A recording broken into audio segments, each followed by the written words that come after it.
El gobierno, los fabricantes de coches y tu cuñado desde la barra del bar con una tapa de bravas. Todos ellos nos han dicho que la transición al coche eléctrico iba a ser rápida, sencilla y apta para todos los bolsillos.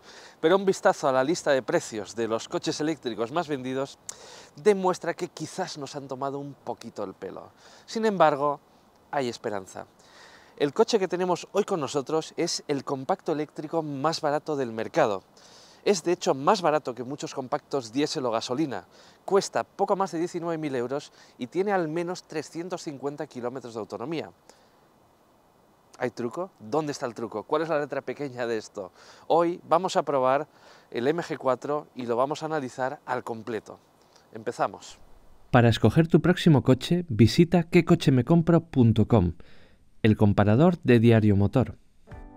El MG4 Electric es un coche eléctrico fabricado por MG. Está desarrollado y producido en China y emplea una plataforma modular para coches eléctricos desarrollada recientemente por MG, llamada MSP-EV, Modular Scalable Platform. Al contrario que el MG5 no es un coche de combustión convertido a coche eléctrico, es un eléctrico dedicado. El MG4 está solo disponible en carrocería de 5 puertas y se vende en 3 versiones diferentes, estándar, Comfort y Luxury. La primera tiene 170 caballos y 350 km de autonomía WLTP, mientras que las dos versiones superiores ya llegan a los 450 km y tienen un motor de 204 caballos. El diseño del MG4 es más llamativo que el de otros MG, pero sigue siendo un coche, relativamente discreto. Solo unas ópticas afiladas en el frontal y unos pilotos traseros que recorren el ancho del coche al completo nos llaman la atención. Queda claro que MG no quiere polarizar en exceso la opinión del público. El MG4 mide 4,29 metros de longitud. Por dimensiones es un coche compacto de toda la vida. Es 3 centímetros más largo que el Volkswagen ID.3, que es su rival más directo, y es algo más corto, eso sí, que otros rivales como el Opel Astra-E o el Kia e-Niro. Pero lo que hemos venido a averiguar no son sus dimensiones, porque eso ya lo podéis ver en su ficha técnica.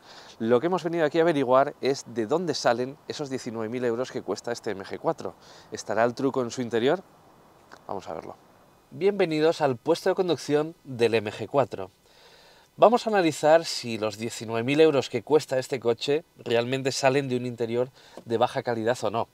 Pero de un primer vistazo, lo que os puedo decir es que este interior es muy tecnológico y se siente de última generación. Es un interior en verdad bastante similar al de otros coches eléctricos. Tenemos una pequeña pantalla aquí, tenemos una pantalla central, no tenemos mandos de la climatización y tenemos una consola central flotante. Esto ya lo hemos visto en otros rivales y me viene a la cabeza el Volkswagen ID.3, que es quizás el competidor más directo de este MG4. De entrada tenemos una buena calidad aparente, pero vamos a ir desgranando este interior paso por paso. Empezamos con la ergonomía del puesto de conducción. Tenéis que saber que este es un coche 100% eléctrico y la batería, como ocurre en casi todos los coches eléctricos, está bajo el suelo. MG afirma que esta batería es una de las más finas del mercado, tiene solamente 110 milímetros de grosor, más luego su carcasa y componentes auxiliares. Pero bueno, todo esto se traduce en que al final el suelo del coche está algo elevado. Entonces tenemos una postura de conducción que es con las piernas bastante estiradas. Esto, nos puede gustar más o menos, pero realmente es también común al resto de compactos tradicionales del mercado. No es la postura de conducción de un todo camino, simplemente tenéis que saberlo. No me ha costado encontrar la posición de conducción en este puesto de conducción y lo cierto es que el asiento me parece bastante cómodo, me parece bastante amplio, algo que no pasaba en el MG ZS, algo de lo que me quejaba bastante. Y además tenemos una disposición de mandos que es muy lógica. Me gusta la visibilidad de la pantalla en una posición bastante superior y me gusta también la visibilidad de esta pequeña pantalla. La veo bastante bien a través del aro del volante. Sin embargo, hay algunas cosas que no me gustan tanto. No tenemos mandos físicos para la climatización y, en mi opinión, siendo un poco tiquismiquis, no me gusta que los aireadores queden en una posición tan inferior. Además, este módulo central, que es bastante común, una consola central flotante, es bastante común en los coches eléctricos, como estáis viendo, me toca con la rodilla. Yo mido 1,83 m y a lo mejor soy un poco tiquismiquis con esto. Pero bueno, a mí personalmente me molesta un poco la ubicación de esta consola central. ¿Qué le vamos a hacer? Vamos ahora a analizar las calidades, porque este es un punto clave de este coche. Los coches eléctricos son caros de producir y por tanto los fabricantes suelen escatimar bastante en calidad interior para aquilatar los costes al máximo y poder venderlos baratos. Vamos a analizar entonces si este MG4 es realmente un coche barato en su habitáculo. Y lo primero que os tengo que decir es que la impresión de calidad aparente es muy buena. Fijaos que tenemos plástico blando en la parte superior del salpicadero con un tacto muy bueno, y además me ha sorprendido también para bien el tacto del cuero de este volante. Un volante que además me parece muy chulo. No tiene nada que ver con el cuero plasticoso sintético que teníamos en el volante del MG ZS.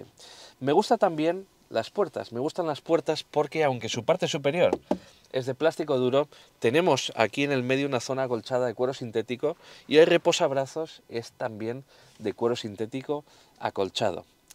Bajando hacia la parte inferior del salpicadero llegamos a esta zona central donde están los aireadores, que son de negro piano. Bueno, ya sabéis lo que opinamos del negro piano. La parte inferior, escuchad, es de plástico duro. Es un plástico duro en general con un ajuste muy bueno. Sin embargo, si nos vamos a esta consola central, ya encontramos alguna rebaba algo más cortante y encontramos un plástico que no es tan sólido, que quizás se siente algo más barato. Pero es una zona que no vamos a estar tocando habitualmente. Tenemos que criticar también, eso sí, la habitual presencia de negro piano en los coches, que en este coche es bastante abundante. Lo tenemos en el volante, está lleno de dedos y lleno de polvo, lógicamente, y lo tenemos en toda esta zona. Este es un coche nuevo, tiene muy pocos kilómetros y la zona que rodea al selector del cambio está ya visiblemente arañada, además de llena de polvo. Pero bueno, la conclusión es que el interior de este MG4, el puesto de conducción de este MG4, no se siente en absoluto barato. De hecho, me parece que está bastante mejor resuelto que el Volkswagen ID.3, cuyo precio de tarifa es 13.000 euros en adelante, superior al del MG4. Vamos ahora a ver la parte tecnológica. La instrumentación es digital y es una pantalla de 7 pulgadas. Tiene buena resolución y buena visibilidad. Muestra información de viaje y los datos necesarios del vehículo, como la autonomía o carga de la batería. Apenas tiene posibilidades de configuración, pero no echamos de menos una mayor personalización en este display. La pantalla del sistema de infoentretenimiento está montada en la consola central y tiene 10,25 pulgadas de diagonal. Es de formato panorámico y de entrada tiene un manejo muy sencillo e intuitivo. Su curva de aprendizaje es mínima y presenta la información de forma muy lógica, además de ser bastante fluida. Es un sistema de infotainment a la altura del segmento, pero si tuviéramos que ponerle un pero es que tengamos que manejar el climatizador a través de la pantalla, a excepción de unos pocos botones con accesos directos. Como es lógico, es compatible con Apple CarPlay y Android Auto. Plazas traseras del MG4. Lo primero es que tenemos una puerta de dimensiones bastante generosas, que se abre con un ángulo que me parece relativamente generoso, pero tampoco espectacular ni líder del segmento. Se libera un hueco que es relativamente grande, pero fijaos que este hueco, cuando nos ponemos aquí a colocar un niño o a ayudar a una persona mayor, nos puede molestar un poco este montante. Pero una de cal y una de arena. Como los asientos traseros de este coche, como vais a ver, están un poquito más elevados por su condición de coche eléctrico, no resulta demasiado complicado cargar y descargar a un niño de una sillita. No nos tenemos que romper tanto la espalda, en plata. Vamos a ver qué tal vamos despacio. Vale, lo que aquí pasa es lo que pasa en todos los coches eléctricos. Como la batería está bajo el habitáculo, el suelo queda un poquito más alto que en un coche convencional. Y esto, como estáis viendo, provoca que vayamos con las piernas un poquito flexionadas, especialmente si sois de cierta talla como soy yo. Yo mido 1,83 m. En un viaje largo esto nos puede pasar algo de factura. Sin embargo, hay un detalle positivo, y es que este coche es relativamente alto, mide más de 1,50 m de alto, y esto hace que para la cabeza tengamos bastante espacio. Además, longitudinalmente estas plazas traseras son bastante grandes. Fijaos que tengo 4 dedos hasta el asiento, que está regulado para mi postura de conducción, y además puedo meter los pies fácilmente bajo el asiento.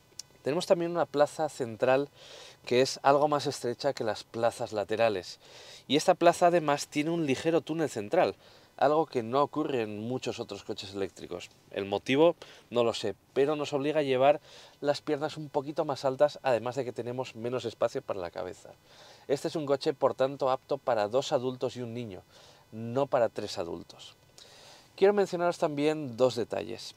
El primero es el tema de las amenidades, el tema del mimo a los ocupantes. Tenemos pocos mimos a los ocupantes. Tenemos una toma USB, un pequeño hueco portaobjetos, no tenemos aireadores, no tenemos climatización específica y en los asientos simplemente tenemos 2 pequeños huecos para un teléfono y el portarrevistas. No tenemos además un reposabrazos central. Y el otro detalle que os quería mencionar son las puertas. Estas puertas parece que tienen la misma calidad de las puertas delanteras, pero en esta parte central nos falta el mullido que sí tenemos en las puertas delanteras. Por suerte, al menos tenemos un reposabrazos con cierto mullido. En resumen, estas plazas traseras son bastante grandes para un coche de sus dimensiones, pero tampoco son unas plazas traseras espectaculares. ¿Qué hay ahora del espacio de carga? Este es un coche eléctrico, pero donde tenemos un poco de ahorro de costes es en este portón, porque este portón es manual, no eléctrico. Pero bueno, tampoco se nos van a caer los anillos por tener que abrirlo a mano. Tenemos un maletero que en esta versión de batería grande tiene 350 litros de volumen. En la versión de batería pequeña son 363 litros. Ambas cifras están ligeramente por debajo de la media del segmento. Y para establecer una referencia, el ID.3, del que os hemos estado hablando en este vídeo, tiene un maletero de 385 litros. Es un poquito más grande. Este maletero tiene unas formas muy regulares, tiene una boca de carga que está a una altura muy buena, pero es relativamente estrecha y además no está forrada en plástico. Por tanto, a la larga es posible que se deteriore. Ahí sí que hay un cierto ahorro de costes. Esta bandeja, por cierto, tiene 2 posiciones. Ahora está en su posición superior y si abatiésemos el asiento trasero se formaría una superficie de carga completamente plana. Pero tenemos un doble fondo y para acceder a él tenemos que plegar los bordes de esta bandeja, que se plegan con unos imanes. Aquí se ve el kit antipinchazos que tenemos, no hay rueda de repuesto, y poniéndolo en su posición inferior llegamos a la capacidad completa del maletero. En el MG4 no tenemos un maletero delantero, pese a que su motor eléctrico está ubicado en posición trasera.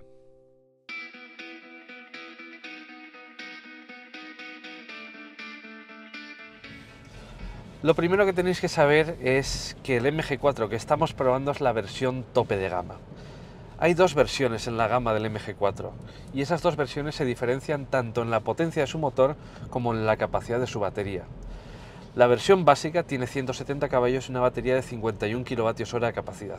Y la versión tope de gama, que es la que estamos conduciendo, tiene 204 caballos de potencia y una batería de 64 kWh de capacidad. En ambos casos las baterías están fabricadas por una marca llamada CATL, que es uno de los mayores fabricantes de baterías del mundo y que entre otras marcas suministra baterías a Hyundai, BMW o el grupo Stellantis. Por tanto, estamos hablando de un componente de primer nivel. En esta versión de 204 caballos tenemos unas prestaciones sobre el papel bastante buenas. Tenemos 250 Nm de par motor y un 0 a 100 km/h de 7,9 segundos. Es una aceleración de compacto deportivo, aunque es cierto que tenemos la velocidad punta limitada a 160 km/h por un tema de eficiencia. He de deciros que el tacto de conducción de este coche me ha agradado bastante y me ha gustado más que, por ejemplo, el tacto de conducción de un Volkswagen ID.3. Y quizás el motivo es porque mantiene un buen compromiso entre una firmeza adecuada y un buen mimo a los ocupantes. En el caso del Volkswagen ID.3 es un coche que quizás peca de ser demasiado blando. Aquí tenemos un coche que, sin ser en absoluto incómodo, responde mejor, sobre todo en zonas reviradas. Es un coche que además nos habla bastante más cuando lo vamos conduciendo. Por tanto, creo que su dinámica es más agradable. Este no es un coche tampoco para irnos a hacer curvas, pero he de deciros que si vais a una zona revirada es un coche que va a responder bastante bien y que incluso en ciertas ocasiones puede resultar medianamente divertido, teniendo en cuenta que hablamos de un compacto eléctrico. Quiero ahora destacaros algunos detalles de la conducción de este MG4 que me han parecido interesantes. El primero es que el aislamiento es francamente bueno. Pensaba que el aislamiento de este coche iba a ser peor y que MG habría escatimado en ese aspecto, pero incluso en vías rápidas a alta velocidad no hay un gran sonido de rodadura, no hay sonidos aerodinámicos y lo que más nos ha molestado hoy son las gotas de agua impactando en el cristal. La verdad es que en ese sentido el aislamiento es bastante bueno. Otro detalle que quiero mencionaros es la visibilidad. La visibilidad hacia adelante es adecuada, hacia los lados también, pero la luneta trasera es bastante pequeña, bastante corta y además no tenemos limpia luneta trasera. Por tanto, en según qué circunstancias nos puede molestar bastante y no vamos a tener muy buena visibilidad hacia atrás. Tenemos una cámara de marcha atrás, tenemos cámaras en 360 grados, pero es mucho mejor que hubiéramos tenido un cristal de grandes dimensiones. Y por último, otro detalle que me parece interesante mencionar es que este coche tiene una maniobrabilidad sensacional. Es un coche que tiene un radio de giro muy cortito, como ocurre en muchos otros coches eléctricos, y a la hora de maniobrar por ciudad, la verdad es que es un coche muy, pero que muy cómodo. Ahora bien, estamos en un coche eléctrico, tenemos que hablar de consumos y tenemos que hablar de gasto. Este MG4 homologa 16,6 kWh a los 100 km de consumo medio con su batería de 64 kWh. Sobre el papel esto nos permite 450 km de autonomía bajo el ciclo WLTP. A la hora de la verdad, la autonomía real dependerá mucho del uso, pero en un ciclo mixto con bastantes vías rápidas por medio, hablaremos de unos 300 km de autonomía real, en la línea de sus rivales. Un detalle interesante es que solo la versión tope de gama cuenta con calefacción por bomba de calor, siendo lógicamente la más eficiente. En el caso de nuestra prueba, desde la última carga de este coche han pasado ahora mismo más de 210 kilómetros, tenemos aún un 35% de batería y de momento el consumo medio ha sido de 19 kWh a los 100 kilómetros. El total acumulado que tiene esta unidad en 604 kilómetros es de 18,3 kWh a los 100 kilómetros, una cifra que no está demasiado alejada de la homologación. Como recordáis son 16,6 kWh a los 100 kilómetros y la verdad es que me parece bastante sencillo lograr consumos aquilatados con este MG4, especialmente si somos un poco finos con el acelerador y además hacemos uso de la recuperación de energía. Por cierto, hablando de recuperación de energía, tenéis que saber que este coche, aunque tiene varios niveles de regeneración, no tenemos un modo de conducción con un solo pedal, algo que yo siempre uso mucho en los coches eléctricos y que en este caso echo de menos. Además, al no tener un modo de conducción con un solo pedal que detenga el coche al completo, se produce un pequeño desajuste entre la frenada regenerativa y la frenada hidráulica, que resulta un poco brusca, al menos hasta que nos hacemos al tacto de conducción del vehículo.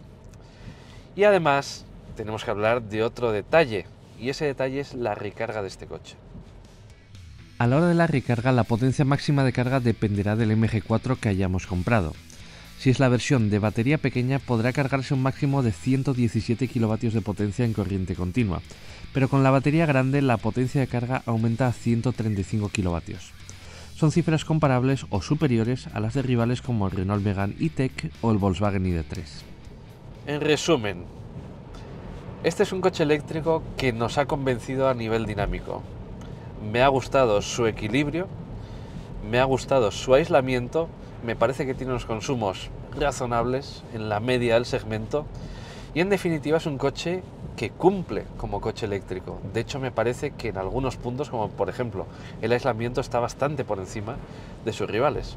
Por tanto, este no es un coche que por ser barato sea inferior dinámicamente a lo que se espera de un compacto eléctrico.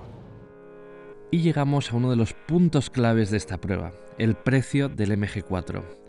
MG dice que te puedes llevar a casa un MG4 por solo 19.280 euros, pero creo que es necesario explicar muy bien cómo se consigue ese precio, porque tiene algo de truco.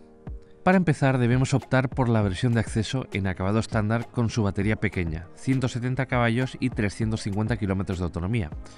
En segundo lugar, debemos financiar la compra del vehículo con Santander Promo Finance. En tercer lugar, tras la campaña comercial genérica de MG, debemos aplicarle los 7.000 euros de descuento del plan Moves 3 con achatarramiento. En este caso, MG adelanta esos 7.000 euros, que técnicamente son un préstamo interés cero. Por último, la promoción solo es válida hasta finales de 2022 y solo lo es para unidades en stock en color blanco. Tampoco se incluyen los gastos de matriculación o entrega, que podrían suponer unos pocos cientos de euros. Sí, hay muchos condicionantes, pero la realidad es que en el mercado de coches eléctricos absolutamente nadie da más por menos. Y no nos llevamos un coche precisamente básico. Este MG4 de 19.280 euros ya cuenta con el sistema infotainment que habéis visto en el vídeo, llantas de 16 pulgadas, faros LED y una completísima gama de asistencias a la conducción, como por ejemplo control de crucero adaptativo o asistente de mantenimiento de carril. Tras esta prueba creo que ha quedado claro que el MG4 es un coche que nada tiene que envidiar a sus rivales eléctricos occidentales. Es un coche cuyo dinamismo, tecnología, equipamiento y confort están al nivel de sus rivales más directos y en algunos puntos incluso los superan. Pero sin embargo, donde el MG4 da el absoluto do de pecho es en la relación calidad-precio, y lo da gracias a un precio que es absolutamente espectacular. Es cierto que esos 19.000 euros tienen algo de truco, como habéis visto, pero incluso sin el truco es un coche que es aproximadamente 10.000 euros más barato que sus rivales más directos. De hecho, con las ayudas del Plan Moves 3, es un coche que resulta más barato que muchos compactos diésel o gasolina. MG, en definitiva, lo tiene todo de frente para reventar el mercado de los coches eléctricos, y todo apunta a que las marcas europeas no van a poder evitarlo. Las marcas europeas han dado un viraje hacia el segmento premium que podríamos definir como pan para hoy y hambre para mañana. Y este MG4 es el hambre para mañana. Hasta pronto.